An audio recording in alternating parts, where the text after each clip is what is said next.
shame that Callum Illott, a sort of driver like Callum Illott, can't get at least a season on the F1 grid. How much spatial awareness the drivers have to be able to go 3 wide on an oval. Clearly got pace in the ovals, but it's just, I just don't see how any other driver on the circuit would survive that. I just root for the underdog.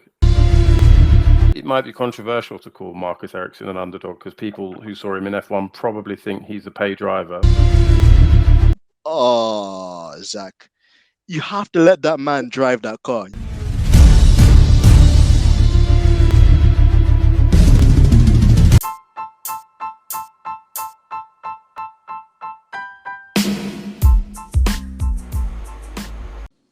Hello and welcome to Stripping the Dipping. It's your boy AMG DENZ and I'm on the wire like Marlo Stanfield.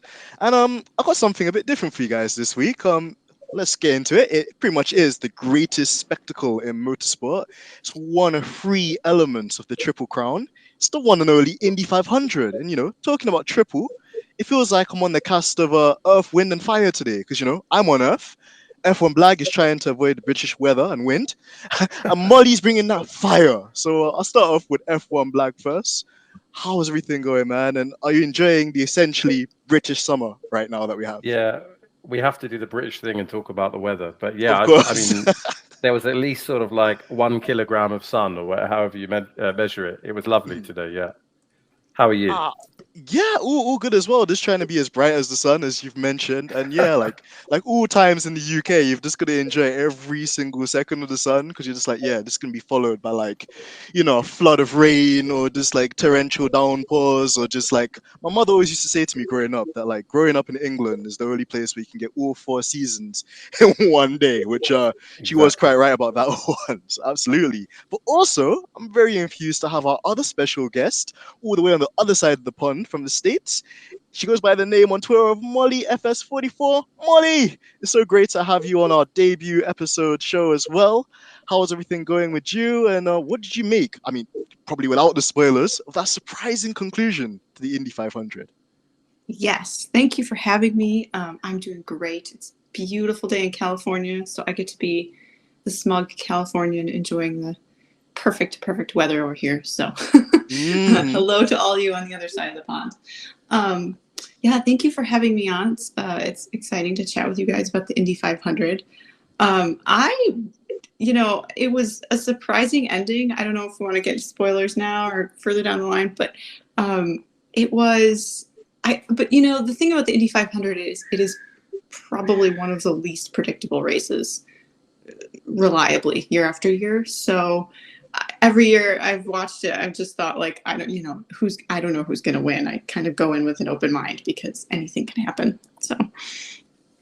Exactly, and I think you summarized it perfectly, Molly. Even just like backstage when me and F1BLAG were just having a chat about that, he said literally verbatim the same thing, just like as to how unpredictable it is. And again, it's an interesting series because the chassis is the same, but again, the teams are completely different. And then you also have 2 different engine manufacturers as well. So I get into the specifics in a second about the cars, the event, the history, the drivers and whatnot. But Molly, whilst we're with you at the moment, how did you start following IndyCar, and what would you say makes it such a unique series compared to other open wheeler series like F1? Oop, and I think we've lost connection to Molly. So I'm going to bear that thought and question for a second. I will revert to F1BLAG. And I had an individual question specialized for you as well, man. So my question to you was going to be, what were your earliest IndyCar memories? And does it surprise you at all that we've had the likes of Pablo Montoya, Alex Zanardi, even Jack Villeneuve, for example, transition from IndyCar or kart racing, as it was known back into the day, into F1 at parts of their careers? Yeah, that's a really good question. I mean, I can remember IndyCar probably in the 90s, vague kind of recollection of seeing something that I thought was a McLaren but wasn't, and thinking, why is that Marlboro red and white sponsorship on a weird looking car? And then we've tweeted about this, but a couple of computer games, I think I got one free with my PC in one of the 90s years that I won't mention because it will age me, but Mark Blundell going over to Champ Car or Kart as it was, I remember that. And then in terms of the crossover, I mean, Yeah, there's a bit of snobbery, I think, in Europe about IndyCar. People think, oh, it's a lower tier, or it's sort of a spec series, or it's just ovals. This season, for example, there's only 4 ovals. The rest is street tracks, and they're really talented drivers. So it doesn't surprise me at all that Jack Villeneuve, double champion, Juan Pablo Montoya with a bit of luck could have won the F1 championship. Yeah, it doesn't surprise me at all. Absolutely, and I think it's such a key point that you mentioned there too, in terms of the transferability of both of those series, and we've seen a lot of transitions from different drivers, and it's such a cool thing as well, because like you mentioned, there has been a bit of snobbery, I guess, from the European side when it comes to Indy racing. But then when you look at that series as a whole, it's super challenging.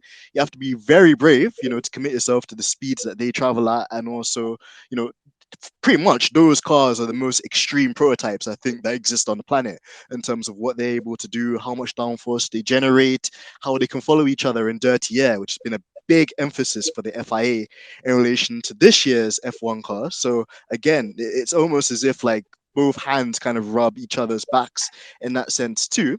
But now that we've got Molly back in the chat as well, I just wanted to put forward to you as well, Molly, like, how did you get into following IndyCar, and what would you say are the big differences from that series in compared to other wheeler series as well? Yeah, so I started following IndyCar in 2018. Always loved cars, loved fast cars. But I had recently moved to the LA area, and the Long Beach Grand Prix is right here. So bought tickets and went for the weekend, and just thought it was the coolest thing. Like, just seeing these race cars in person is just so exciting. And I was hooked. So I've been watching ever since. In terms of the kind of what makes IndyCar unique, I think it's a really good mix of strategy and sort of emphasis on the driver. The team strategy is important, but because the cars are largely similar or the same, driver performance can really make a big difference. It's also pretty unpredictable. You have a lot of different race winners, and there's a lot of races where just you can't necessarily, unlike something like F1, where somebody in a fast car can potentially carve through the field and still win the race. That can happen in IndyCar, but it doesn't always, because the cars are equal in performance. So it's really more dependent on drivers playing luck. So it just makes for a really interesting watch, I think. I agree with you, and I think a lot of people would echo you on those sentiments as well, Molly, in terms of just how nuanced IndyCar is as a sport. And as you mentioned, and I'm going to probably do a deep dive on it as well, is just like how critical strategy is. There's a lot of fuel saving involved as well. There's also tire management that comes into it. And like you mentioned, because the chassis is pretty much the same for everyone, you can pretty much set up the car in one way on the weekend that might suit qualifying, but then in the race, you could obviously maybe jeopardize or sacrifice performance for the long-term run. So definitely some good points there. And also I think it'd be really valuable to maybe touch on your Long Beach experiences too, watching it trackside, and just getting insight into that too, because it's always lovely to kind of hear what it's like to go to a race nearby and whatnot as well. But what I'll do, just for those who live underneath a rock, know Dwayne Johnson, great pun there. I wanted to kind of go into the background of the Indy 500 as to what makes it so special as its own standoff event, and just the history behind it too. So basically, the Indy 500 is a thrilling speedway race. It was first run back in 1911, before F1BLAG had grey hairs, wink wink. And yes, held in the state of Indiana. It's a 500-mile race, average speeds in excess of 234 miles an hour. So it's quite a lot of speed. The chassis constructor is Dallara. They're the same people that make the chassis for the F2 car, and actually, ironically enough, do a lot of work with Haas in the F1 team too. The name of the current chassis that's being run in that series is the DW12, and actually, it's a very nice tribute to Dan Wheeldon. He was an English racing driver that unfortunately lost his life 2 days after test driving the current chassis of IndyCar.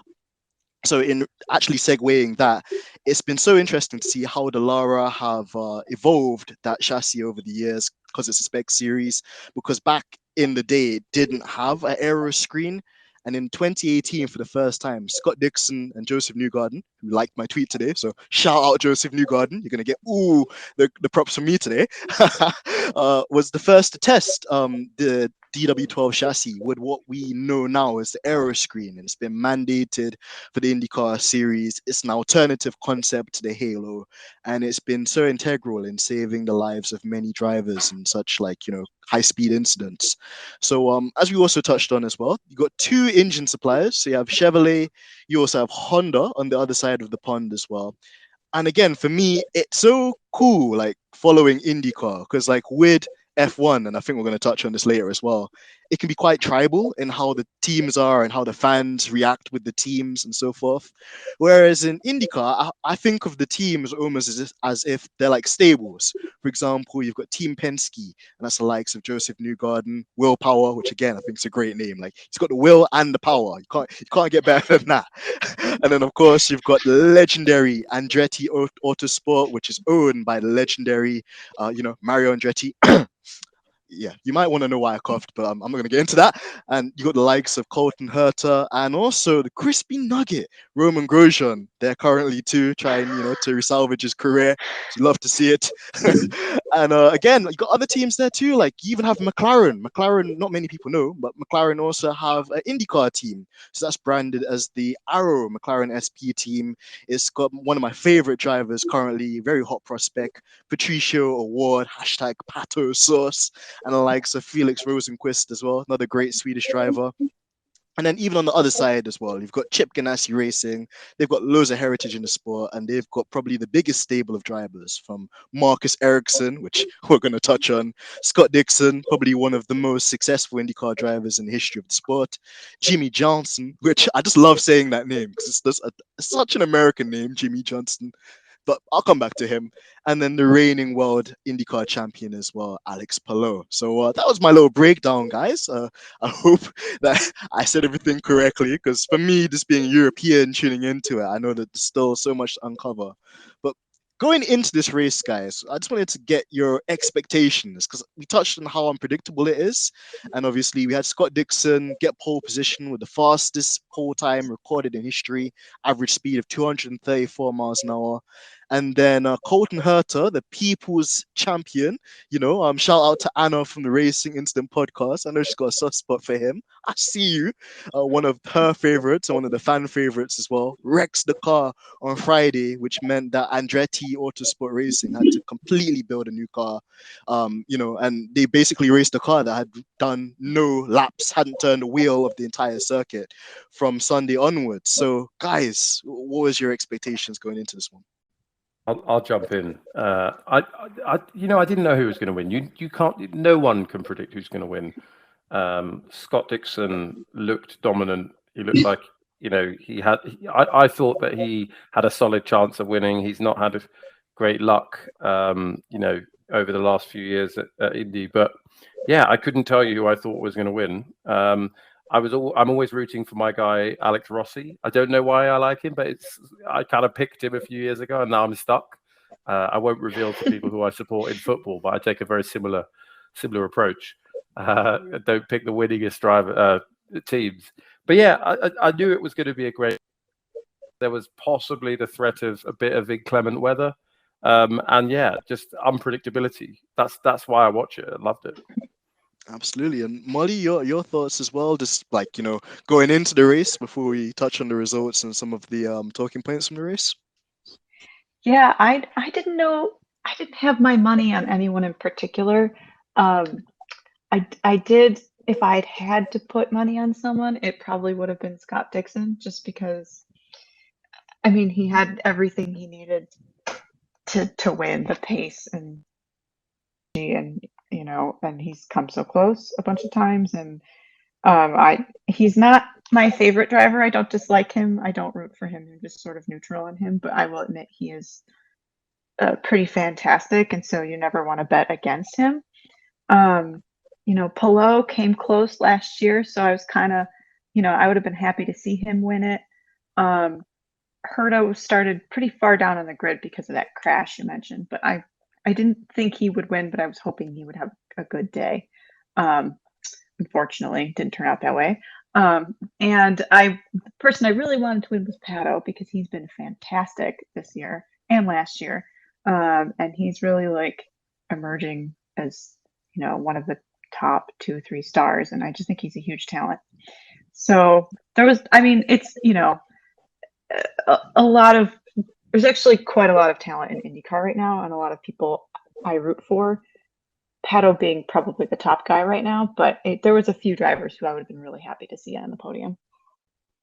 Absolutely, and it's great, Molly, that you touched as well on the whole like Pato emergence, because I think he's really a diamond in the rough and probably not spoken about enough, because of just his ascendancy into IndyCar, how well he's been doing in that McLaren program.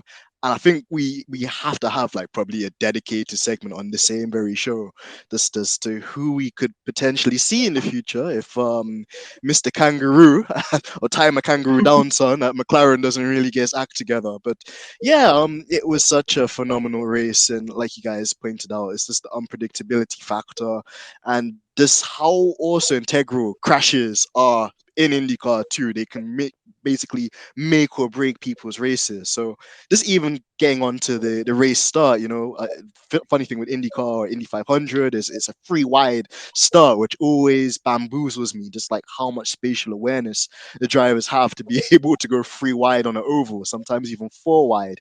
And Dixon seemed to get a clean start, as Molly had mentioned as well. It really seemed like he had the race under control.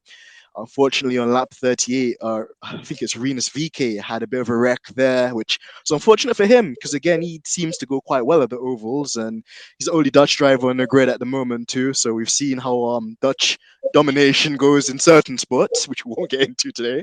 But at least for Veekay, he seems a lot more likable, a lot more personable, which is great, but didn't really seem to be a great start for him.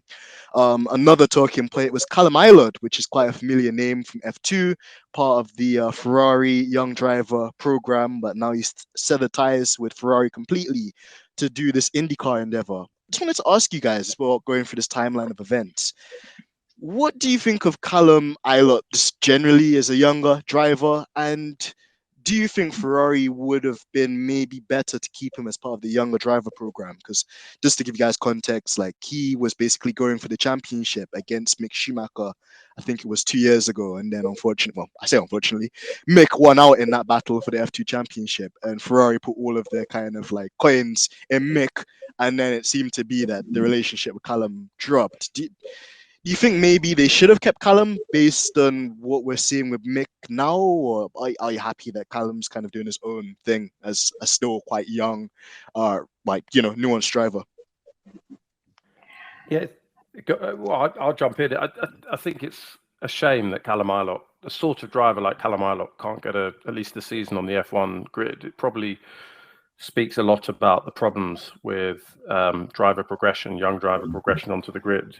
If you look at the year where he came second in F2, that's a stacked year. When obviously he lost out to Mick Schumacher, but he beat Yuki Tsunoda, he beat Robert Schwartzman, he beat Mazepin. Okay, we don't rate a lot of the things he's done, but he had a good package that year. He beat other people, Lundgaard, etc. So it was a tough year. He came second, and yet, maybe 20 years ago, he would have found himself in a Minardi or, one of those sort of you all loved. And sadly, he's had to come over. I mean, for him, it makes me root for him more that he's decided, you know what, I don't want to be a reserve driver. I want to go and race in a series and get 20 races under my belt a year. So I think it's a shame. If Ferrari could have kept him, maybe that would have been okay, but I actually prefer to see him racing. I don't know what you think, Molly, about that. I agree. I think good for him. Like he wants to race and win races, and IndyCar could potentially be that place for him. I think, he hasn't necessarily had a great season so far in IndyCar, but IndyCar is a very different beast than F2. Just the nature of the races and the cars, I think, are probably quite different. So he's going to need a little time to adjust. But I'm glad to see him in a position where he can potentially build a career and a name for himself, and actually win and get podiums. I sort of think it's Ferrari's loss. He's obviously a talent worth considering. I think he was quite. I watched that season of F2. He was quite good. I'm surprised they didn't keep him on as a reserve driver or a development driver or something like that. But it's their loss, and I am rooting for him. I want to see him do well and maybe become the next Romain Grosjean of IndyCar. The next guy to step up and give us exciting racing and make a name for himself in America. Yeah, that's so true, and it's interesting as well just to see how some people transition into IndyCar, because you've got the likes of him where things didn't work out as part of a driver program, and it's not all that unfamiliar, because a couple of weeks ago we had the legendary Raffaello Marcello, a very dominant and successful GT3 driver that's also part of that program, and he gave us a lot of insight into how things have changed in the Ferrari driver program, even though essentially it's supposed to be equal stable for young drivers to grow up and go through the ranks. It's always still kind of a sponsorship thing of who has more money and who's going to be more marketable. When you have the son of a 7-time world champion, that was fundamental to their success, you could see commercially why they could play the card that way. But at the same time, as you guys have rightfully mentioned too, it's sad that it's come at Callum Illott's expense, because he's such a talented driver, and he's just as able and just as capable as any of the other drivers we've seen. And also, alternatively, you've got drivers like Alexander Rossi, which F1BLAG mentioned earlier too. I think he had a season or two at Manor, and again, like it just was sad that he wasn't given enough time really to bed his feet into F1 in a backmarker team which had no prospect of really scoring any points back then. And almost now that we had the Liberty Media takeover and stuff, now there's a push, for American drivers and trying to actually build a bridge again between F1 and IndyCar, which again, big talking point we'll get on later. So yeah, I think great discussion point there too.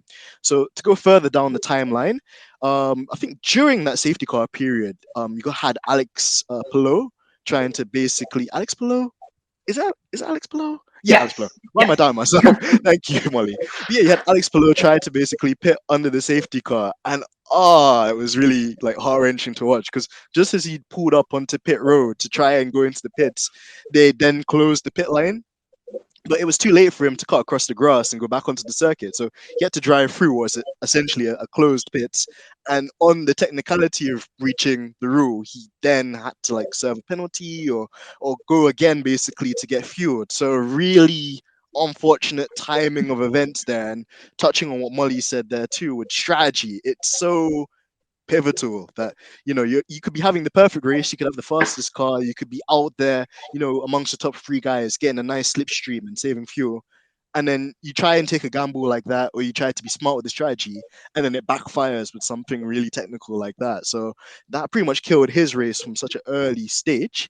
But then also, just to kind of touch on it too, this happened much later in the race, but I think was still a good talking point. I wanted to throw this one to Molly first. What was your expectations, Molly, for Jimmie Johnson? Because my honest assessment, looking as a European is I'm very aware of his success in the NASCAR kind of series, one of the biggest names. He's got all the commercials, and Jimmie Johnson. Even in the sim racing thing that I do, there's actually you can install a crew chief which has Jimmie Johnson's ex-engineer. It's pretty funny. He's clear to the left. I don't know what these jackasses are doing, man. Stay to the right. He's a very successful driver. So you think, okay, you're going to take a successful driver, put him in a spec series, which again, similar in ways or similarities to NASCAR. But yeah, hasn't really had the greatest of success so far. And then even with the oval circuit, you'd think, okay, this is his bread and butter. Ovals, turning left, slipstream, saving fuel, tire management.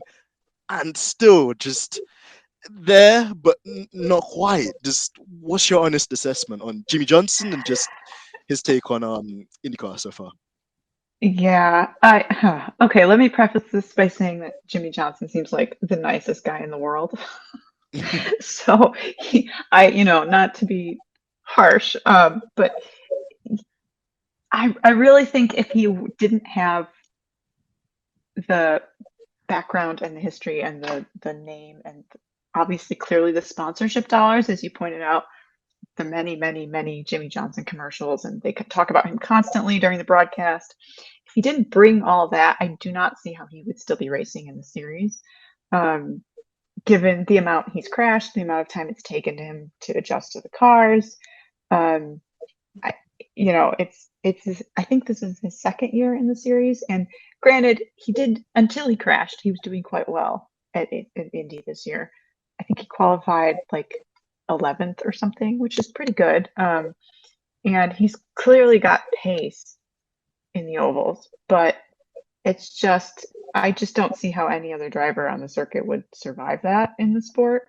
And IndyCar is not even the most cutthroat of motorsports, but he's just been, you know, he's been kind of, forgive me, the Mazepin of IndyCar.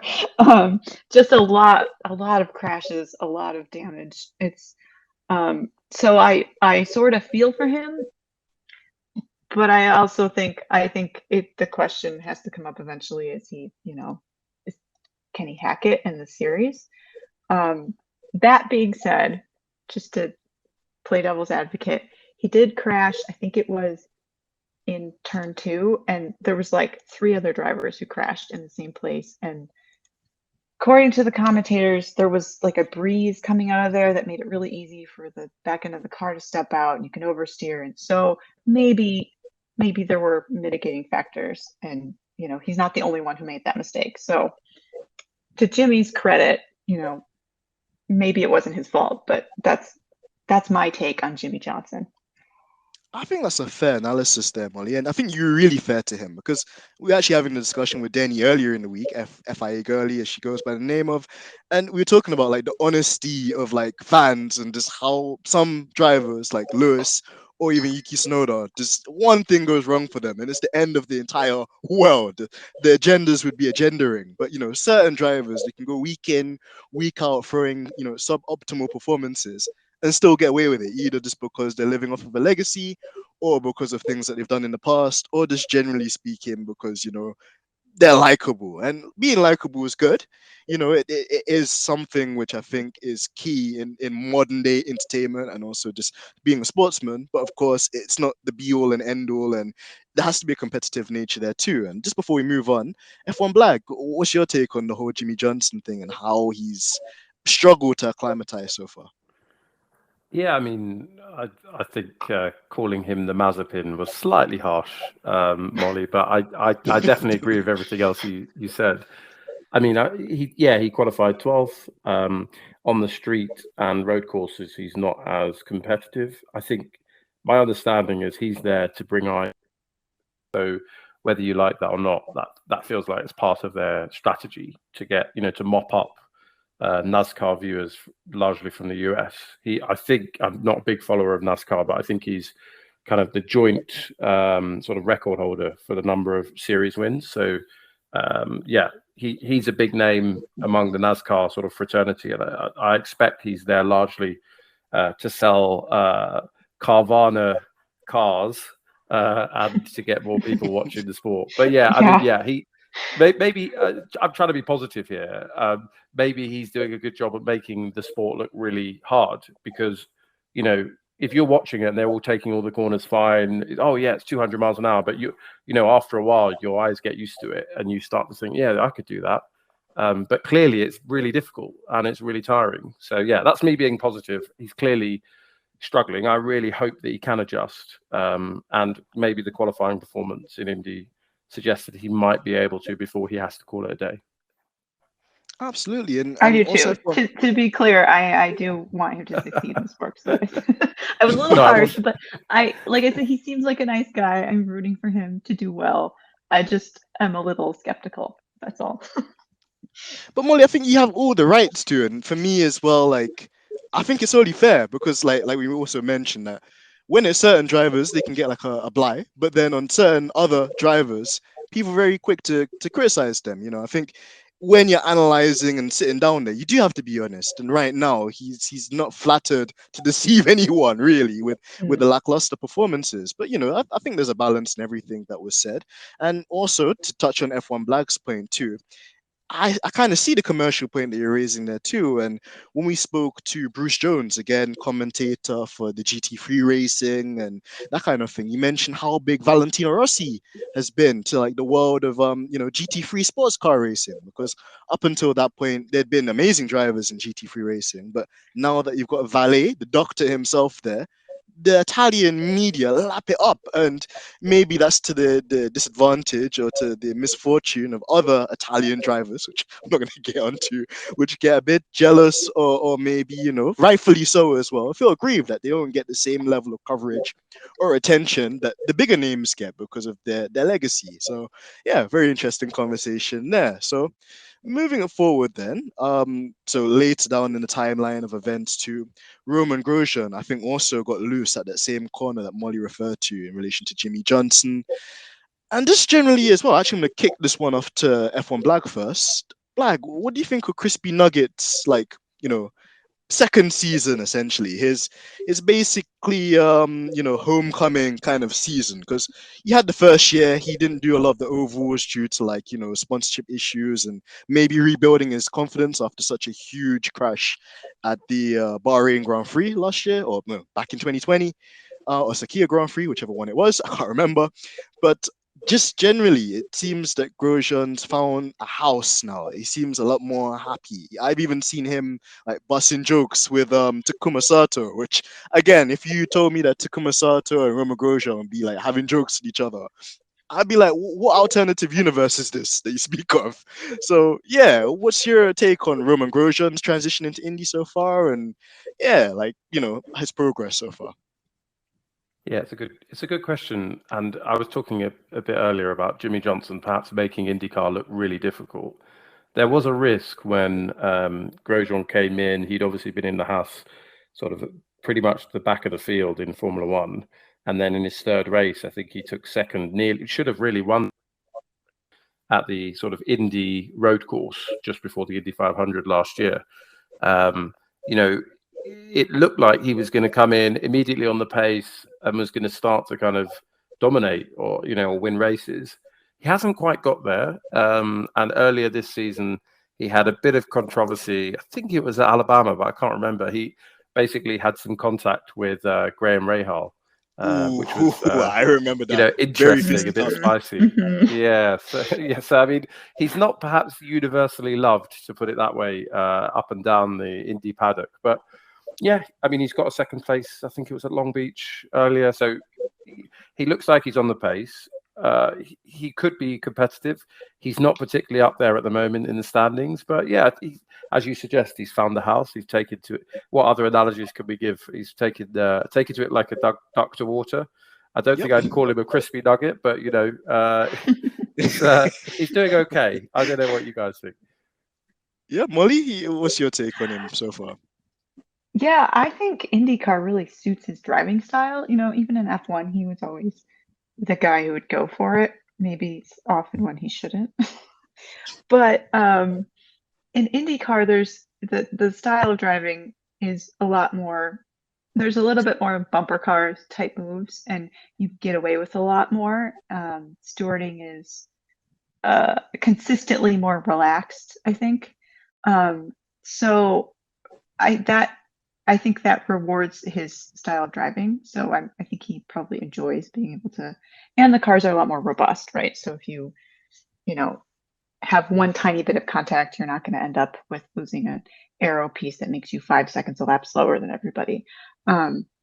So I think he's having more fun on track. I went to, as I mentioned, the Long Beach Grand Prix this year, or not this year. Yeah, this year and last year. And at both races, he was one of the most popular drivers. Like, the crowd loves him. Fans seem to love him. So I think he's really enjoying. He got a lot of criticism, obviously in F1. I think he's enjoying being perceived more positively, by the fans and having people cheer for him. I think all in all, IndyCar is a little bit more of a more friendly, less cutthroat environment, both between the fans and the drivers and the teams, and just how all those different entities relate to one another, I think. And so I could see how, coming from F1, he would feel like he can relax a little bit, enjoy the racing, and become a fan favorite. I do think like he's done quite well. He's had several races now where he's been the standout driver. I do want to see him win a race. I am kind of rooting for him to win a race. It'd be very exciting.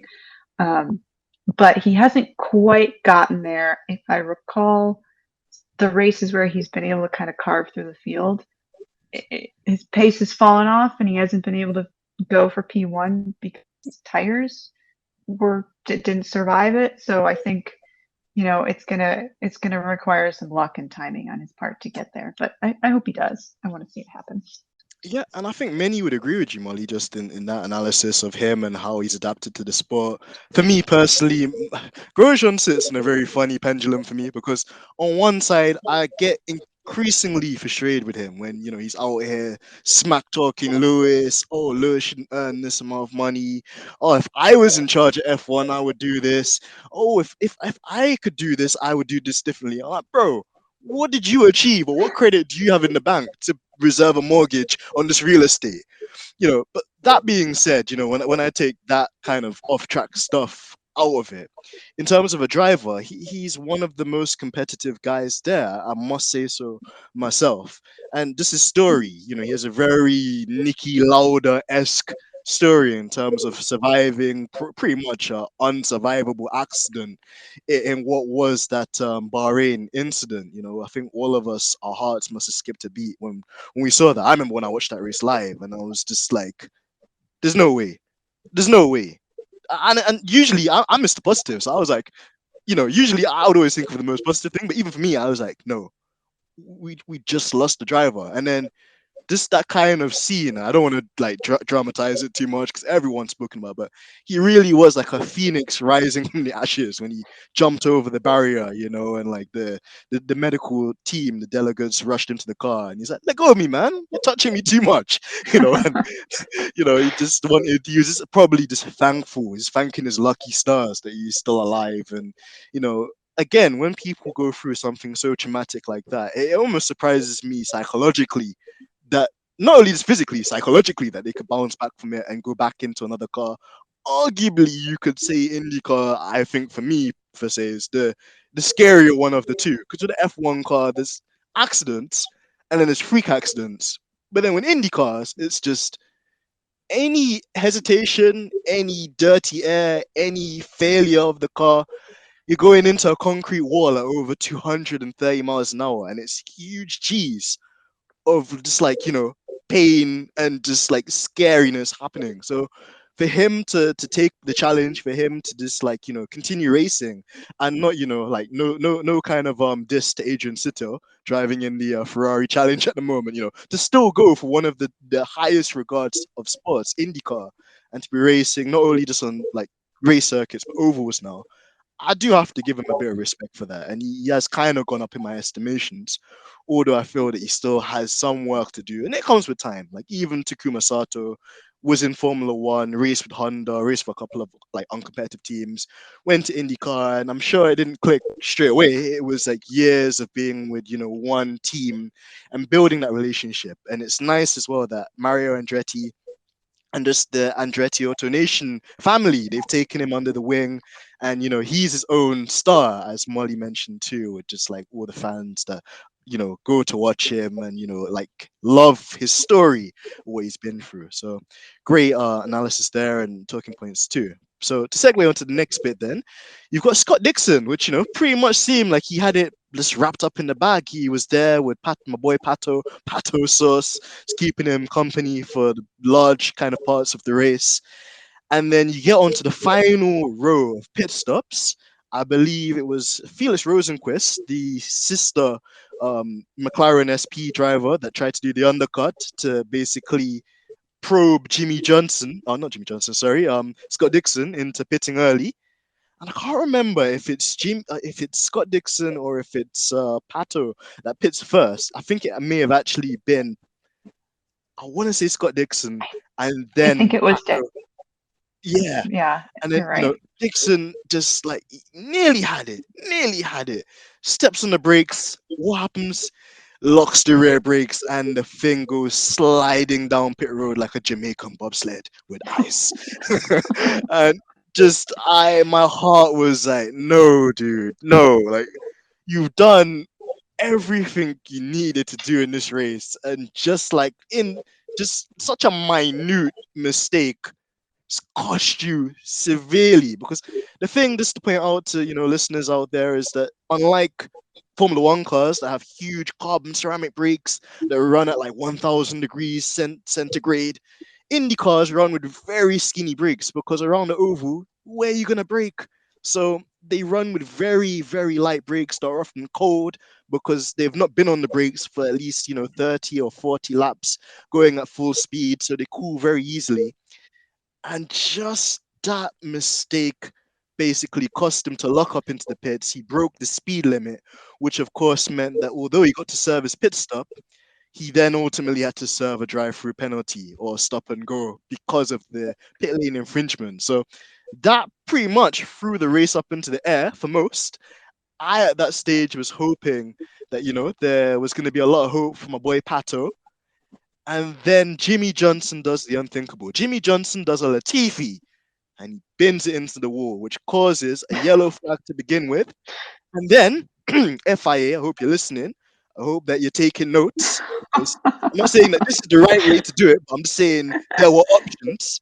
They didn't want a yellow flag at the end of the race, so they decided to call a red flag. So, in fact, Molly, I'll let you go first. What's your take on how they approached a situation like that, where you have such a major sporting event?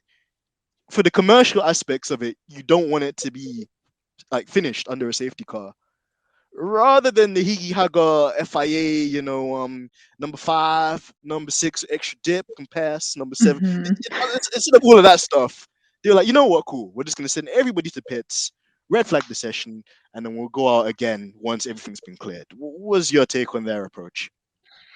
So, first of all, the decision they made was safe and it was within the rules. So, those are the two things that really matter to me. They weren't bending or changing their own rules, and they weren't, doing something that was, not prefacing driver safety. So that's like, for me, those are the two top things. So generally, I'm okay with it. I was a little, what's the word? I wasn't wild about it because I don't know if you guys watched the Indy 500 in, I believe it was 2020. It was the year Takuma Sato won the second time. He and Scott Dixon were fighting for the lead, and Sato took the lead. And then right after that, there was a yellow flag. I think it was a crash. I can't remember. But in any case, there was a yellow flag. And it was like less than 5 laps to go, like the very end of the race. And they finished the race under yellow. And Dixon was very close to taking the lead of that race. And he had a very good chance of winning it. If they had red flagged it and restarted it, he probably could have won. And so they did sort of set a precedent back in 2020 that they would end under yellow. So I was like, I kind of think they should have ended the race under yellow, because Ericsson was in the lead by the time this yellow flag came out, if I'm remembering correctly. And then he won the race. So it didn't really change the result of the race the way it might have back in 2020 if they had gone to a red. But so I was like, I kind of think they should have ended under yellow, frankly. But I'm okay with it because, again, they made a decision that was both safe and within the rules. And as long as they can manage to do that, I won't complain too much. My standards are low, I suppose. I wouldn't say they're low, Molly. I think they're fair, and unlike certain governing bodies that make up the rules as they go and favor certain drivers which aren't spoken of because they wear fake golden boots, 2-carat boots, Wembley Market boots. Yeah, they tried to do, I think, what was good for the spectacle of the sport without, like you said, most integrally breaking the rules of the sport. But F1BLAG, I also wanted to bring you in this as well because we've been through the pain, man. We've been through the pain of this in, a very not similar but kind of similar like F1 Abu Dhabi finale, what's your take on the whole red flag thing too, as a way of like controlling this race towards the end? Yeah, we have been through the pain. And yeah, I think I agree with what Molly said. I think my standards are pretty low as well. Like, yes, brilliant. Okay, that's enough for me. I think I was probably rooting for Ericsson because I thought, this is probably, could be the only chance he has, and he'd done a great job. And so I was disappointed to see them not finish under yellow. But they've done that before, stopped the race and started again a couple of times. So it's in the rules. That's fine. And even if Ericsson, I think he pulled like a 3-second gap because of traffic just before they called a red flag. So I felt a bit bad for him, in that regard. It did remind me of Lewis Hamilton, passing those lap cars, having that 11-second lead over Verstappen. I'm getting PTSD just thinking about it. Yeah. But as Molly said, Ericsson didn't lose out. He managed to get a great start and win the race. So, fair enough. They followed the rules, and I don't think it was unfair at all. Yeah, and I think that's fair because no one can sit down there now and say, they didn't follow the rules, they misconstrued something, they didn't follow their own guidelines, or they jeopardized somebody's safety, for the sake of a spectacle. Like it was very controlled. And even afterwards, just looking at the body language of the drivers, the ones that didn't win were a bit upset, but there wasn't kind of like either like unsportsman kind of connotation with how the race directors had governed the end of the race, and just generally how that came, to be. So finally, to get to the elephant in the room, then, because I've been so impressed with both of you guys for not basically giving away the race winner, because I thought somebody was going to do it, and I included myself. But to get to the final elephant in the room, Mr. Ericsson hit us. The Swede, Mr. Marcus, weave left and right, slide to the left, slide to the right. Like Marcus Ericsson, of all people, you could have played lottery and you would have probably had more chances of winning that than calling him to be the guy. But Marcus Ericsson is leading an Indy 500 race with like 3 or 4 laps to go. Essentially, the race has been red flagged, so all of his advantage, like F1BLAG had said, had been gone, been erased. But at least, it had been a standing start, but at least the cars were equal with each other, unlike the FIA with their dodgy scare electrics. But again, let me not get onto them so much. And he just raced his heart out, and like a lion was just trying to break that toe, because he knew that Pato sus. He was just ready and just pouncing. He was licking his lips. He was like, yeah, boy, it's going to be a Mexican double. Perez in Monaco and me at the Indy 500. And Zack Brown, oh boy, he's going to give me that nice McLaren, that McSauce contract. But Ericsson, all credit to him, from out of nowhere, he defended, he weaved like he needed to do, and again, I didn't see any technical infringement or any kind of foul play called out, even by Pato, which was pretty much the victim of that. And then there was a yellow flag, so I guess that also played into it. But either way, he had everything under control. He really had the measure of everyone behind. And guys, Marcus Ericsson, in my Christian Horner impression, Marcus Ericsson, you are an Indy 500 winner. Jesus Christ. There are many words I thought I would utter, but Marcus Ericsson being an Indy 500 winner, didn't expect to see that this year, didn't expect to see that next year, didn't expect to see that when I have kids, didn't expect to see that, when F1BLAG retires out of like, the MI5, didn't expect to see that when Georgie runs the F1 team, didn't expect to see that when Molly becomes like, the chief director of Andretti Autosport. Like, I did never expected that, guys. After that long ramble, your initial reactions to Marcus Ericsson winning at Indy 500.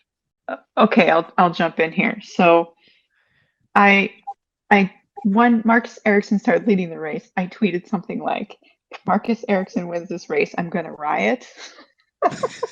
I have to take those words back and admit that he drove well and he deserved to win. I have a bit of a thing with Marcus Ericsson because the first race he won, I believe, ever in IndyCar was last year, and I believe it was the Nashville GP. And if you saw that race, you know that race was like the biggest hot mess you've ever seen. I swear like 80% of it was spent under yellow. There were so many crashes. The circuit was poorly designed in such a way that it just bred crash after crash. And Ericsson in the race ran into the back of another driver, didn't get a penalty for it, lucked out under a yellow flag, and basically won the race. And it was like he was not even driving well, and he just lucked into a win. So, ever since then, every time a race gets the order gets changed up and there's a yellow flag, my husband and I have this running joke. We're like, oh, great, Marcus Ericsson is going to win this race, right? So we were joking about that. And then he did win. And I was like, what? But he qualified well. He had the pace. His pace on the restart and his defense against Palou was just really impressive. Like, he won and I'm sorry, Marcus. I'm not going to riot. Congratulations, you deserve it. Oh, it's good to know the streets of LA are safe for now, Molly. But F1BLAG, what was your take on the Swedish soul? I'm speechless, man. I'll let you speak for me. Yeah, I mean, I don't know why. I just root for the underdog. And, it might be controversial to call Marcus Ericsson an underdog because people who saw him in F1 probably think he's a pay driver. I think he probably qualifies as one. I don't know, hard to say, probably an F1. But on the day, he's sort of not the name you would associate with winning, the grandest spectacle in motorsport. So something about that made me think when he had the lead with sort of 10 laps ago, Marcus, you can do it. And yeah, he qualified in the fast six. So it's not like he was sort of coming from the back out of nowhere, benefiting from, Dixon's mistake, Palou's bad luck, etc. He was on pace. He kept near the front and he pounced when the time was right. So, fair play to him. He's won a decent amount of money. I hope that he goes from strength to strength. Because of the way that the points are scored, it's a bit like tennis. If you win one of the Grand Slams, it's a hell of a lot of ranking points. He's now leading the IndyCar championship. Wouldn't that be crazy if he won the IndyCar series? But then he finished 6th overall last year. So he's not, it's not out of the question. So yeah, I'm ecstatic for him. He's not the kind of driver that I get up and think, yes, I support Marcus Ericsson. I don't know how many people do, but I am pleased for him. He seems like a survivor. And he feels like the sort of guy that works incredibly hard to maximize the kind of natural talent he has. So, fair play. Absolutely. And, guys, I can't stress enough, how, big this is in terms of the historical context of what he's achieved. He will go down, whether we like it, love it, or lump it, as one of the drivers that have won one of the most prestigious races of all time. To put it into context, Alonso's in the mud now. Let me get on to Alonso too. It's time for me to fry that guy because he's going to be collateral damage in what I'm going to say next. Imagine Marcus Ericsson has won an Indy 500 before Fernando Alonso-slow. Let me say it again. That's Alonso and slow for that ass because he tried to slow my boy Lewis Hamilton in Monaco, and it absolutely backfired on his teammate being Esteban Ocon. So take that, Alonso. He absolutely, Marcus Ericsson's achieved something that not many people do. Even the greats, such a driver that I just mentioned, hasn't achieved. And Alonso's in the mud. That's my agenda. And a great segue, speaking of people in the mud, because this what's his nickname? This honey badger, he's gonna be on Fraud Watch now for the next couple of races. Mr. DR3, Mr. Danny Rick, or Danny Rigardo, because it just seems like his whole career is being rigged right now by how he's just getting dominated week in, week out by Lando Norris. Molly, I'll throw it to you first. What's going to happen with Daniel Ricciardo now? Because bear in mind, like we touched on earlier, McLaren have many different motorsport series and projects. So it wouldn't be that hard to see at all if said driver was to be replaced by another said driver within the IndyCar program. Where do you see one Daniel Ricciardo going if McLaren kick him down the road and Zack Brown tells him to, hidey ho? And which IndyCar driver would you like to see take that McLaren seat at the moment? It's a great question. I don't know what Zack Brown will do. I know what I would do, and I would give his seat to someone else. Frankly, if I were Zack Brown, I think Ricciardo will probably, whether he retires soon or whether he stays in F1 and finds another seat or stays at McLaren, I think he would do quite well in IndyCar. He's obviously a really friendly, charismatic guy. Americans would love him. I think he would be a star.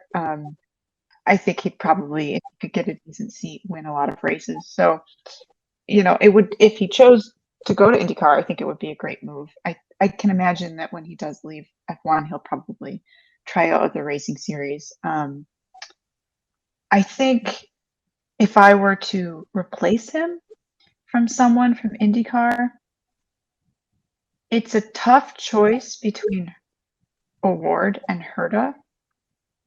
I think I would go with O'Ward. I want to see an American driver on the grid, so it would be very exciting to see Herta get a seat. However, his speed is incredible, right? Like, no one would argue against that. There's been multiple races this year where he has just outpaced everybody, and you watch him drive and you're like, how is he doing that? No one can keep up with him. But O'Ward is also very quick, and I think he's been a bit more consistent. Herta's made multiple unforced errors where he's put a car into a wall while like leading a race and threw away race wins like that. He's one of those drivers I think just drives at 10/10ths, and that it's at high risk, high reward style. If I'm Zack Brown and I'm running the McLaren F1 team, I'm going to be worried about the cost cap, frankly. And I think that Palou can get speed out of the car, but is less likely to expensive crashes. So that's why I would go with Palou. That's not to say I wouldn't love to see Herta in an F1 car. That'd be awesome, really exciting, and I think he's got the talent for it. So he would be my choice, Palou. I do think that you can't have this conversation without mentioning Oscar Piastri, who would be my top choice for the seat. But he's also an Alpine driver. I know I think there's an agreement in place for him to be a reserve driver for, I believe it's McLaren. But so we'll see what happens. But I think he's the obvious choice. That's my take. Mostly, I just want to see all three of them in F1 cars. Oh, same here, Molly. You wouldn't be alone in that one, and I agree with those points that you mentioned as well. And great kind of review on all three of those options, because I agree. If you've got Pato O'Ward in there, I think he's the most complete in terms of what he has to offer.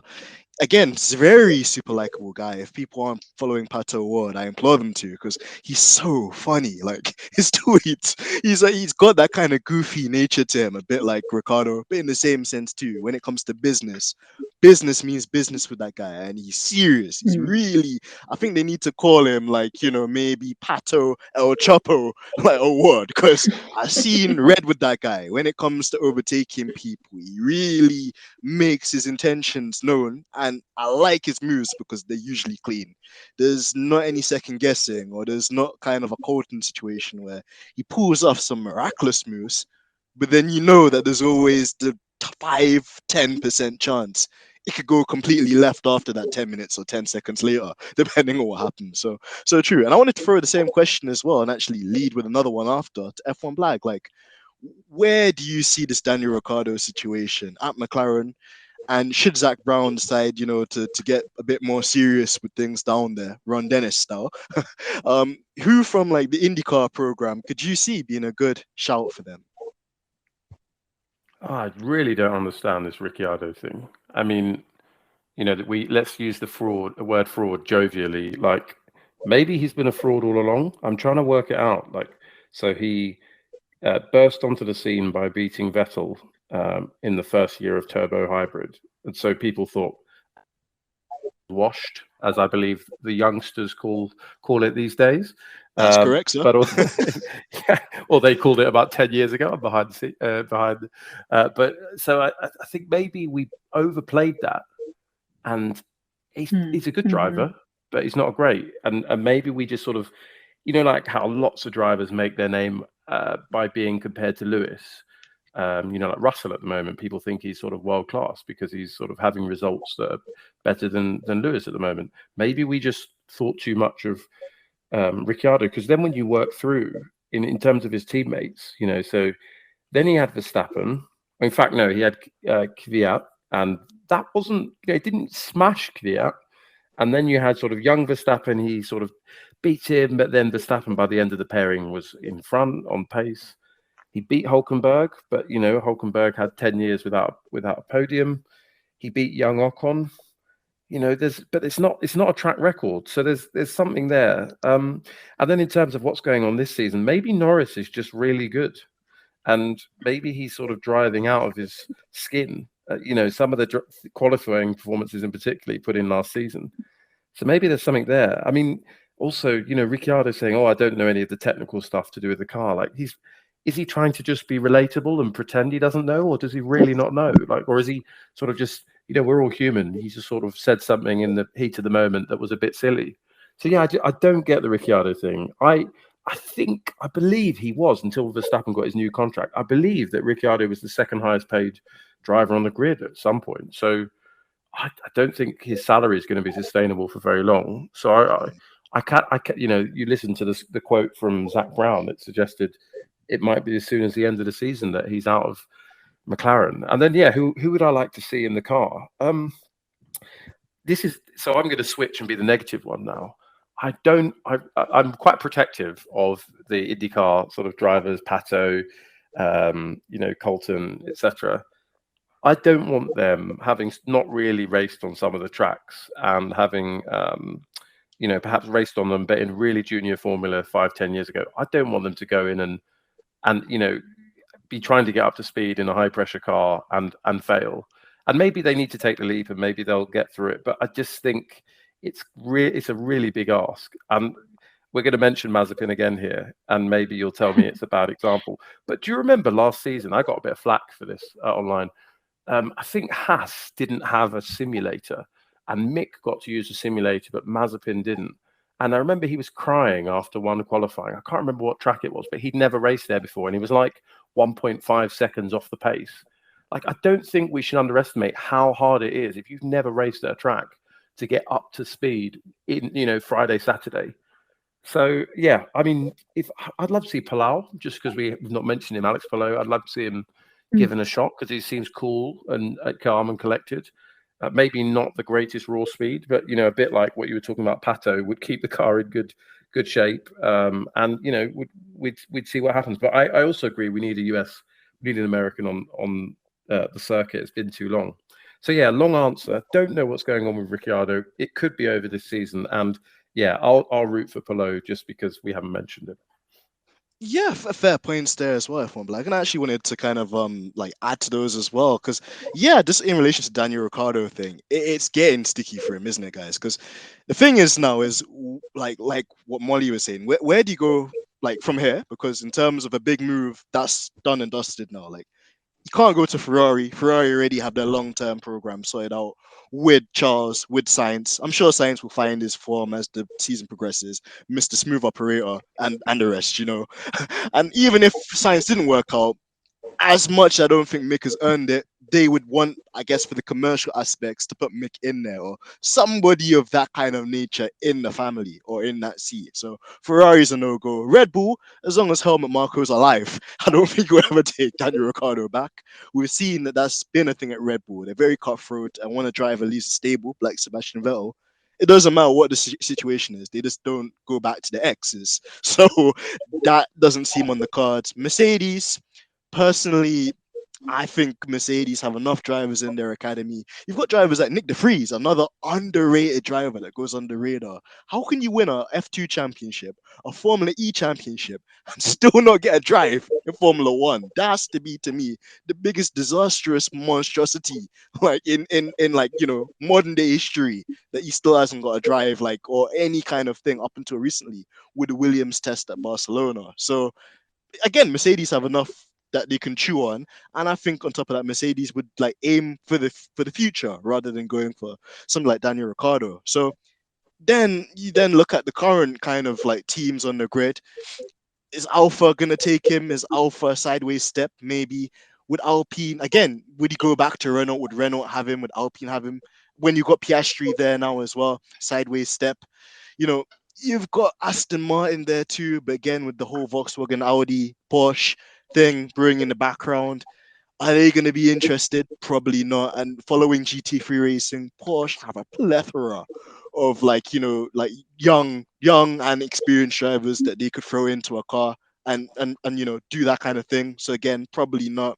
So I come to the same conclusion that Molly's made of. It might be a NASCAR thing. It might be an IndyCar thing. Daniel Ricciardo might grow back the pedo stash like what he grew at Austin last year, and that might just be his thing. So very haunting to think about. Please, God, no, don't do that. Daniel Ricciardo, if you're listening, don't do that. Yeah, we don't like the pedo stash, Danny. Please just leave the pedo stash this year. But yeah, and then in terms of drivers, I think both of what you guys said is so true. Like, you know, you've got the talents and they make the series so like sparky to me in terms of Colton Herta and, you know, Pato, because Pato's aggressive and mean as hell when he needs to be. I remember he hunted down Venus Veekay on like cold tires. And in IndyCar as well, there are no tire warmers. So on cold tires, he was being aggressive. And I was like, he's gonna crash this thing. But again, just like Molly said, he knows the limit probably a bit more than Colton, and was able to just get out of the cold tire window and then launch one down the inside of VK clean.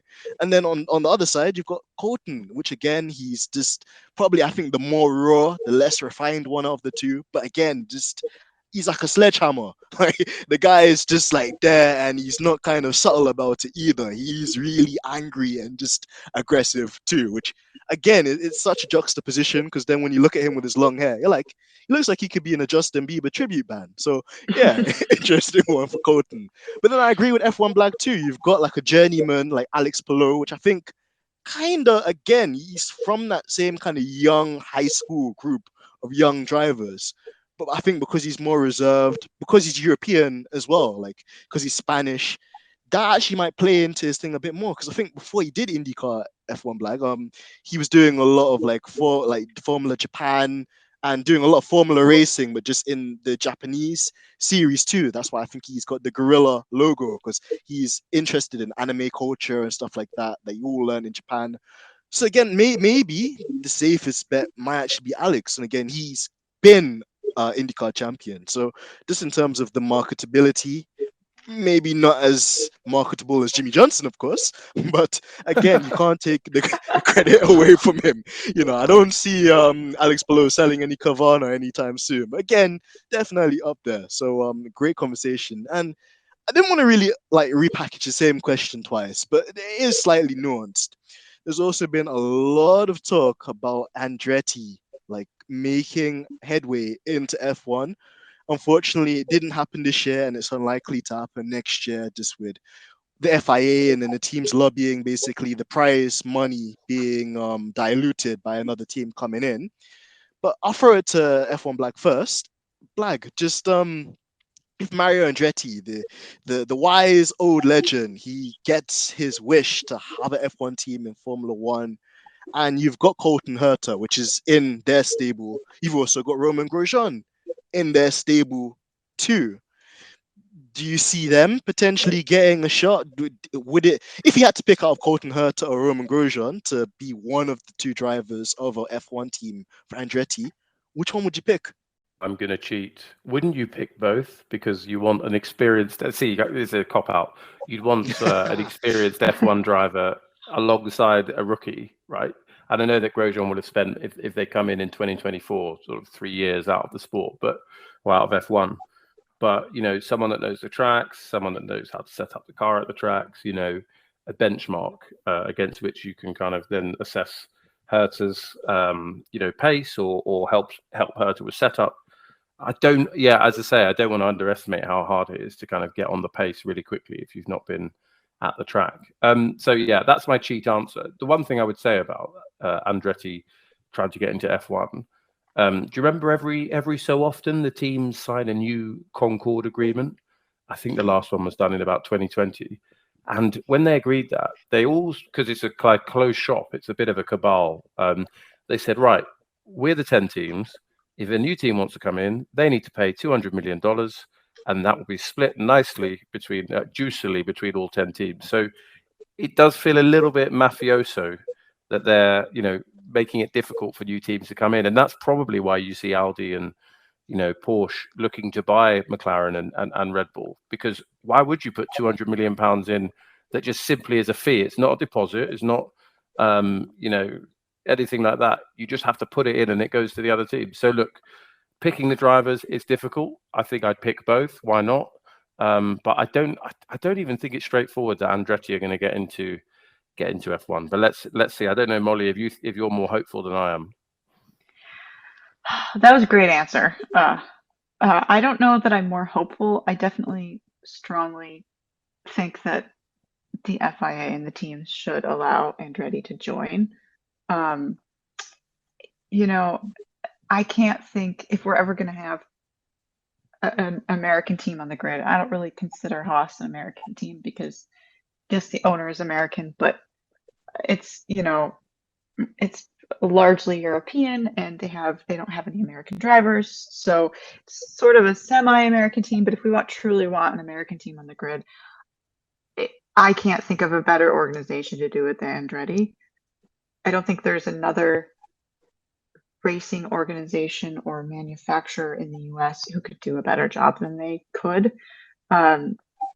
You know, Andretti also brings the value of his name, which is huge. He's the biggest name in American motorsport. And of course brings with him fans from all the other forms of American motorsport. I just think that this is a great opportunity for F1 to expand in the US, and I really hope they don't squander it. It does feel, as F1BLAG said, very much a mafioso kind of setup that the new team has to buy their way in with this huge check, and they don't get anything for it. It's not, you know, in exchange for anything. They don't. It's not a deposit. That's actually it's actually the rules. Like, that's kind of crazy. But I just hope that the sport takes the long view.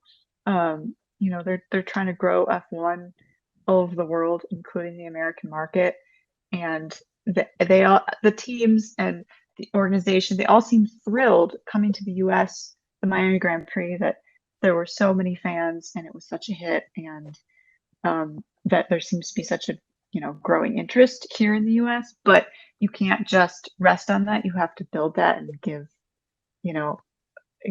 American fans a sense that, like, we have a stake in the sport, and this is the best opportunity for them to do that. So be smart F1, don't let me down.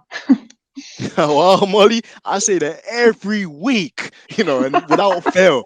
They keep letting us down, don't they? Exactly, just without fail. So, but again, I agree with what both you guys have said. It would be, again, not being cheesy here, the American dream, such to say, you know, to actually see that happen. Because the next thing that I'll just point out is completely unrelated.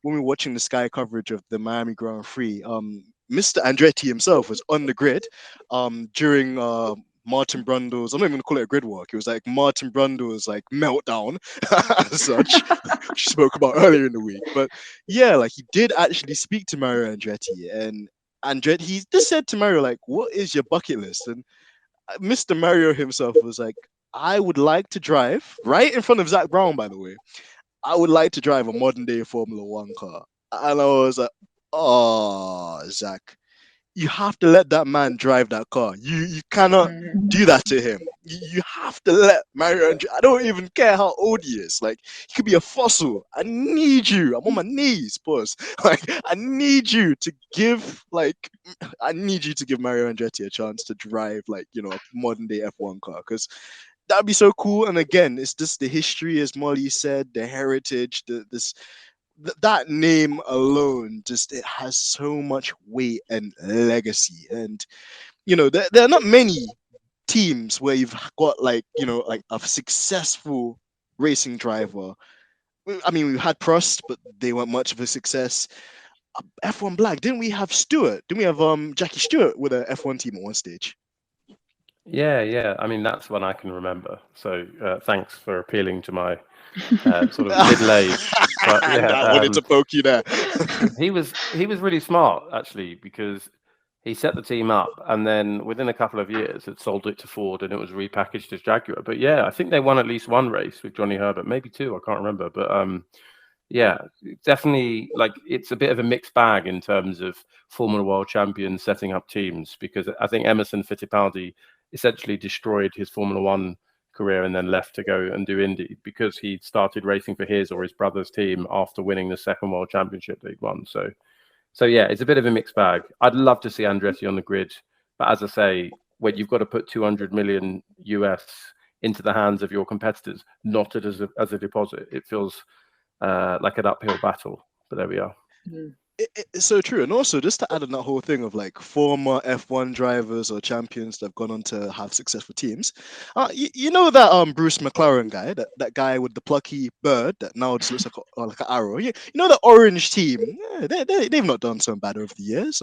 You know, a couple Mika Hakkinen championships. You know, a world championship with Sir Lewis Hamilton, and a young Lando. You know, keeping strives up there. Yeah, those McLaren geezers down the road, they're not doing so badly these days. It's like essentially an owner-driver team too. So yeah, I think, like both of you guys have said, there's a lot of potential there. It would make everything for a great story, but there's politics in F1 as well. And that was many moons ago when I met Georgina. Shout out to the boss, which also, you reminded me of something. I need to finally, this is my perfect opportunity to ask as well, but I'll do it when we conclude the show. Again, it was one of the first things we talked about, like politics in F1, just how over the years it's become more about this money and this brands, and just like, and even just the other day, I think I was having a discussion with like my IT manager, and he's like, oh, well, Ferrari, like, you know, want to throw their handbags out and leave the sport, they should do so. And I was like, as much as I'm a Schumacher fanboy, I wouldn't be great for the sport, would it? And he was like, true, but Denzel, and he said this, he was like, Ferrari need F1 as much as F1 need Ferrari, because to be honest, the people that, unless you're Vincenzo, shout out to Vincenzo, and you're Italian, like, there's not many of us that are going to go and buy a Ferrari tomorrow. So our interactions with Ferrari are ultimately through F1, and if they were to leave, then, you know, what happened to all the merchandise sales? Or like, how marketable would they be then, other than, like, you know, maybe a rapper having a Ferrari in a video and whatnot too? So it's changed a lot, the scope and landscape of the sport, and just how political some of the agreements are, and like basically barriers to trade of such when it comes to even new teams being able to put a marker down. But hopefully we can get someone with that. And again, just we're coming to the end of the show. It's been a really amazing one. I've loved it, and it's been so different. I wanted to kick off with Molly on this one. Molly, short question. Why are IndyCar fans less tribal than F1 fans? Controversial question. Awkward pause. Yes. I've thought a lot about this. It's wildly different between the two sports. I think some of it is the media. You have the media around F1 really creating narratives and just really shit stirring constantly. asking really pointed questions, drawing comparisons, writing articles, questioning whether a driver can hack it or not, all of that kind of thing. And just really creating a lot of drama in the sport. And I think that amps up the dialogue to a degree that isn't always great in F1.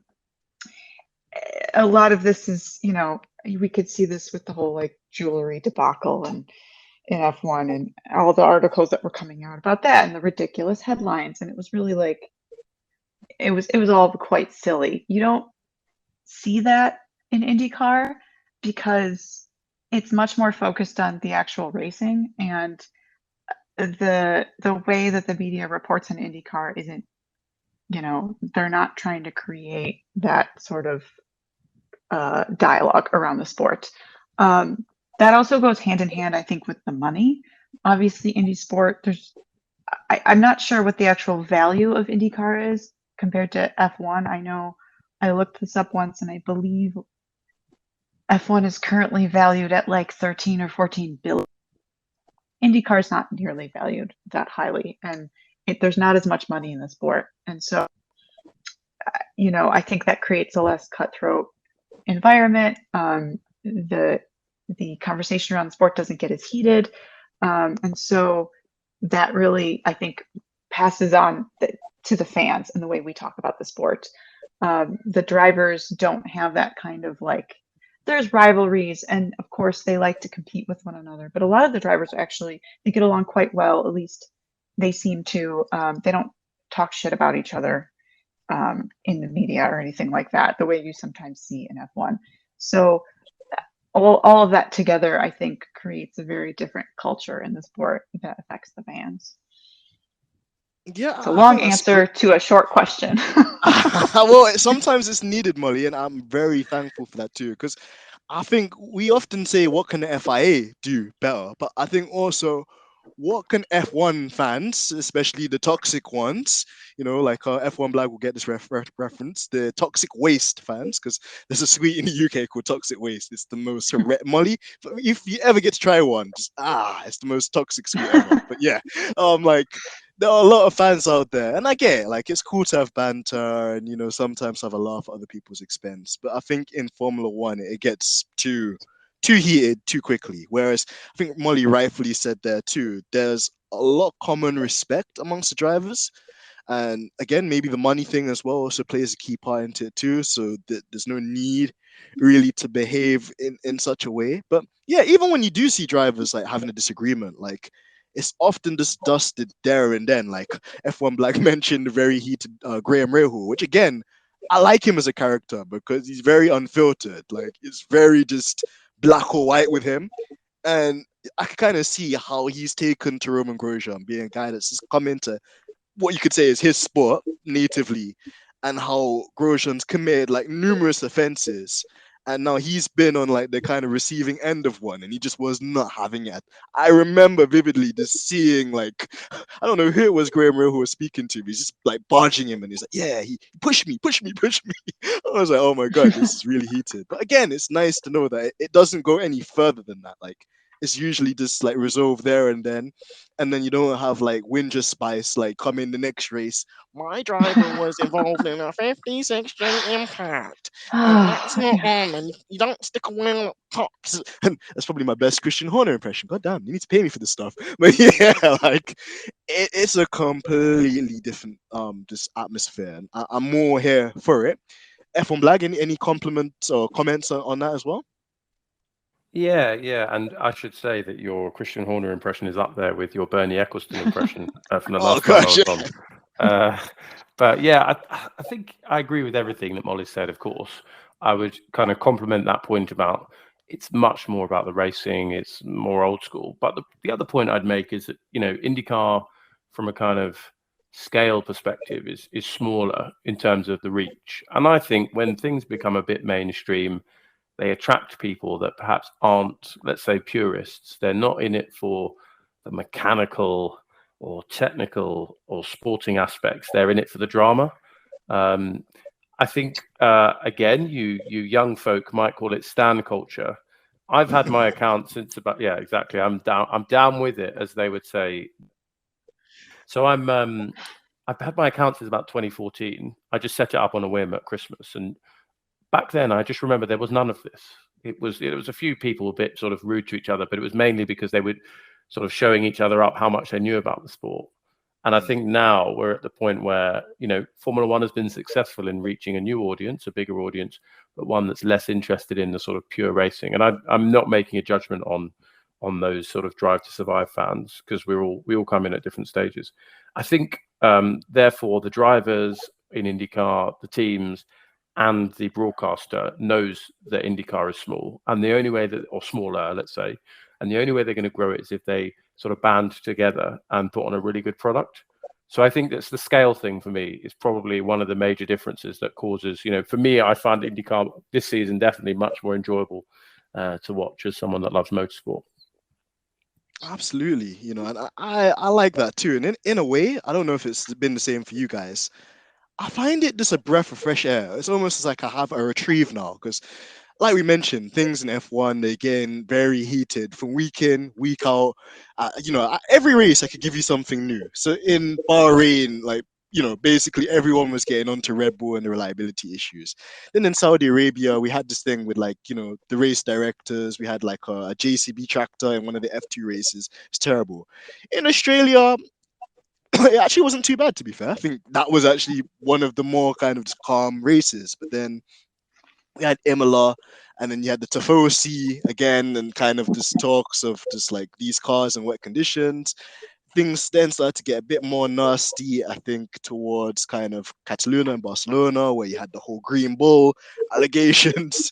And then this week that just went by in Monaco, you've had this whole jury gate thing still prolonging itself, and so forth too. Whereas in IndyCar, I'll just turn it on, and week in, week out, without fail, I see a good race. And that's all we could ask for as motorsport fans, I guess, first. And, you know, the entertainment that comes secondary to that. So absolutely, you know, and just to round it up, guys, and actually there's a final question after this one I'll ask, but I need to get the boss lady back in. So I'm going to text her whilst I line this up. Firstly, with you, Molly. Molly, are there any other races that you'll be going to this year or want to go through to this year for the IndyCar calendar and F1BLAG? I mean, you can chime in on that one too, Molly. If you could let IndyCar race at any track that's currently on the F1 calendar, where'd you go and why? So I'll start off with Molly on that one. Great question. In terms of other races, I don't have tickets to any other races this year. Obviously, I didn't get to go to the Indy 500 this year. I would love to go. It is on my bucket list. Maybe next year. I actually grew up about 3 hours from Indianapolis. Didn't become an IndyCar fan until I moved to California. So now I'm a lot further away. So I need to go back and go to the Indy 500 one year. So that's definitely something that I want to do in my lifetime. In terms of tracks that I would like to see IndyCars race on, oh, that's a great question. I think I would go with Brazil, Interlagos. Ooh. You know, it's just generally a great track, and even in F1 cars, it's exciting and there's a lot of passing.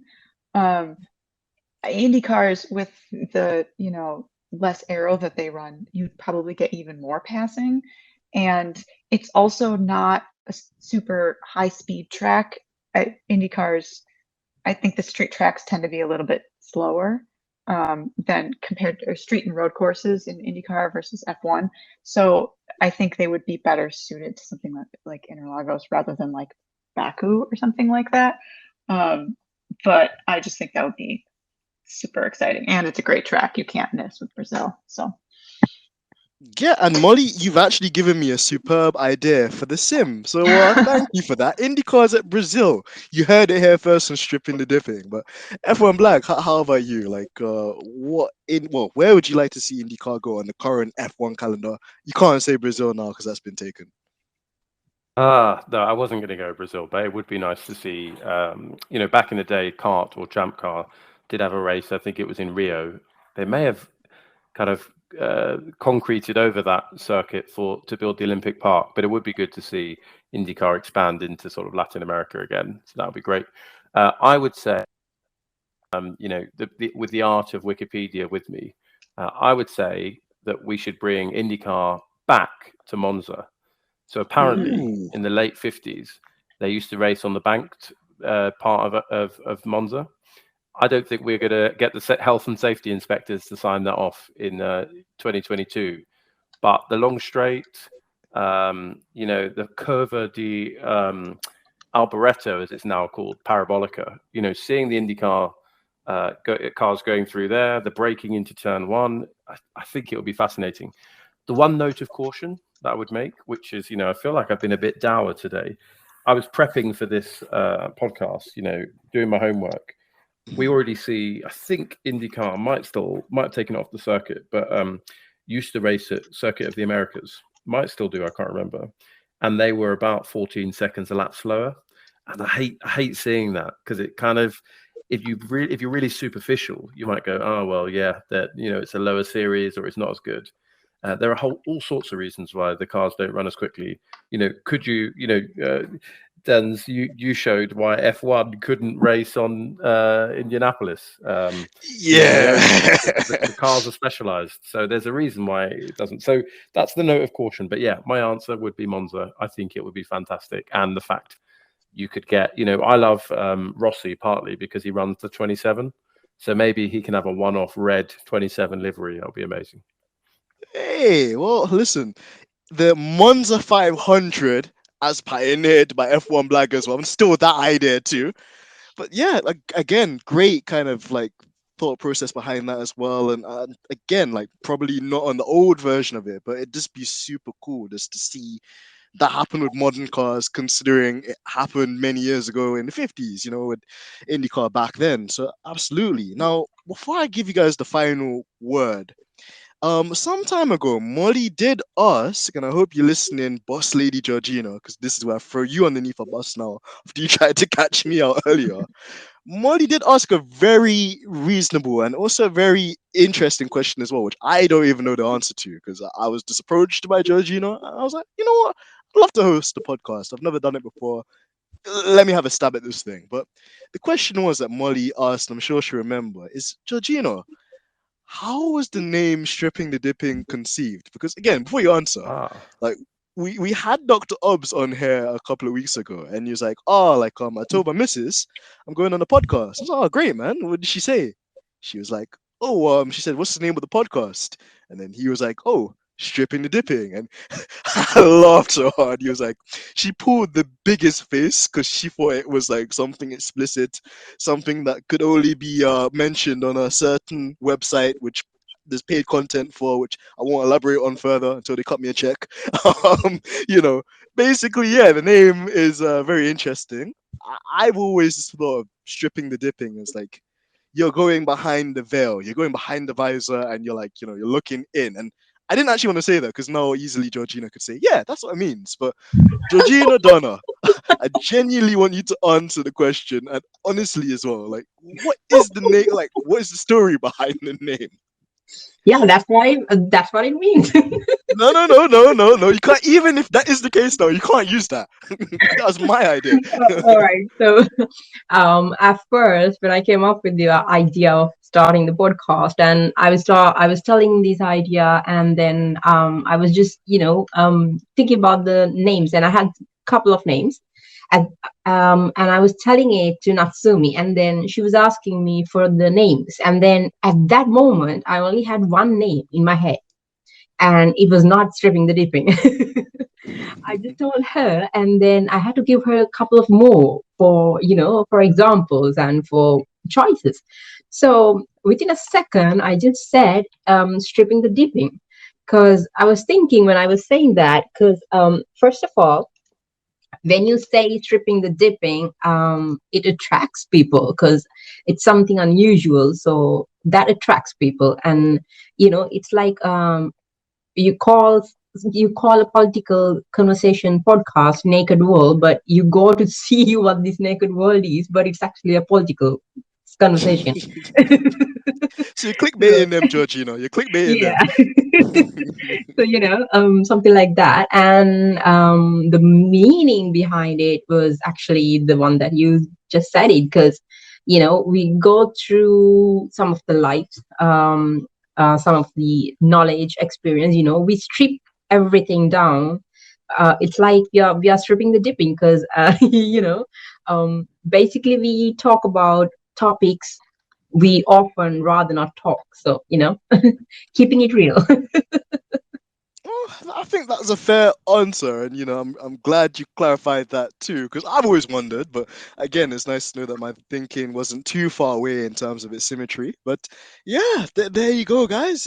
You live and you learn. So that is the meaning and history behind the name of the podcast, of course. And yeah, you'd be disappointed if you thought there was any X-rated content on this channel. Of course not.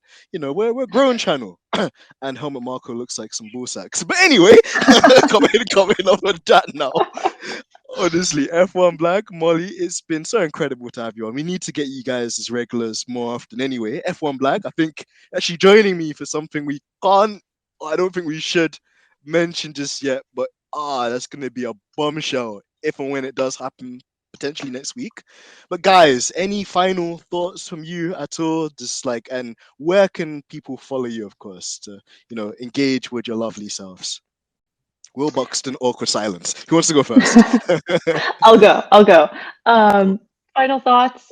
If you are a motorsport fan and you are not watching IndyCar, you are missing out. Give it a try.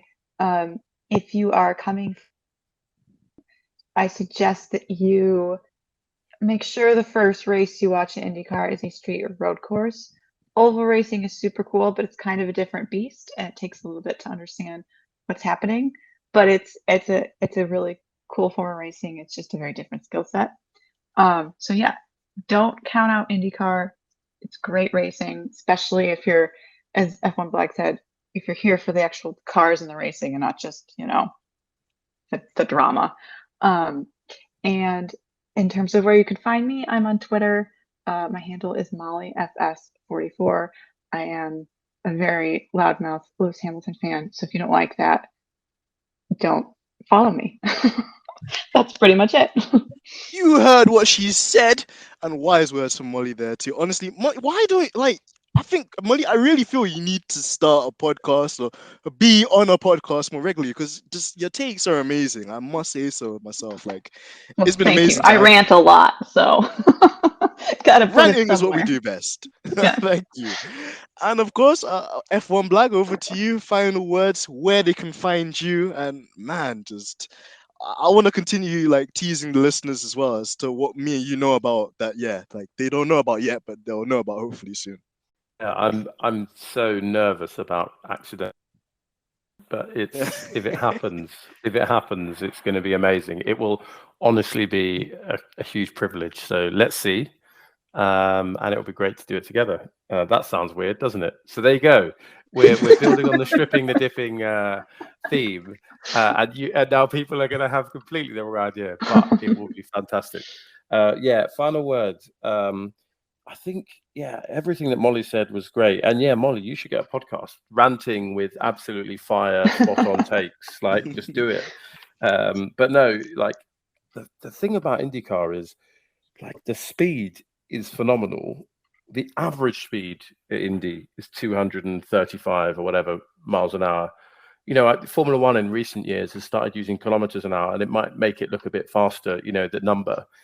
The IndyCar speed, that's 380 kilometers an hour. It's you don't see those numbers in F1. The fuel adds another dimension. The racing, there were four wide at some point, and then another. Helio Castroneves was behind. It was incredible, and they're always on the edge. I mean, that's why you see contact and crashes, and thankfully in the last few years a lot of safety. So yeah. I love IndyCar. It's a great thing to watch. Sometimes Sky Sports F1 could decide to kind of have a 2-hour after race F1 show instead of showing the IndyCar live. But most of the time they have it on there. So if you're in the UK, do check it out. And of course you can find me at F1BLAG on Twitter. largely agreeing with Nick Knowles at DIY SOS as my brother in arms. But no, I hope to see you on Twitter, and I hope to be back on here sometime soon, because it's an absolute Very pleasure. soon. Thanks. Yeah. We hope. Yeah, we've left a mental image that might not be the right one, so I apologize for that. Oh man, well listen, it's up to the imagination, but again, amazing to have F1BLAG on here as well. I'm positive we're going to be back here again next week for something extraordinarily awesome, so be sure to tune in for that. But guys around the world, in fact, this is your perfect opportunity. There's actually an IndyCar race this weekend. It's in Detroit. Bell Owl, shout out to Rhett Jackson from Detroit. You know, make sure you check it out. I was doing some hot laps there as well. So if you're into sim racing or you want to get a stare what the track is like, I did an awesome comparison video of me in the sim sweating my ass off against Joseph Newgarden, which just made it seem like the most easiest thing ever. So yeah, make sure that you check out the race this weekend at Bell Owl. It's going to be a really groveling and tricky race for those guys out there, but it's going to be some awesome overtaking, push to pass, fuel management, tire saving, ballsy, outbraking maneuvers into 90-degree corners. Everything you love to see and more. And this for the listeners out there as well. We hope that you're keeping well. We're hoping that you're looking after your mental health, of course. That we hope you're taking it easy. If you're in the UK, we hope that you're enjoying the Platinum Jubilee or Silver Jubilee, whichever one it is. I'm not quite sure. And just generally speaking as well, you guys are looking after yourselves. And if you ever need anyone to talk to at all, we're always here to listen, always here to receive positive and constructive feedback. And yeah, make sure you look after yourselves, make sure you have fun, make sure that you guys do everything that's great in the world. And until next time, it's been DJ DENZ, because I've been cooking up some bangers. And until next time on Stripping the Dipping, we'll catch you again. See ya!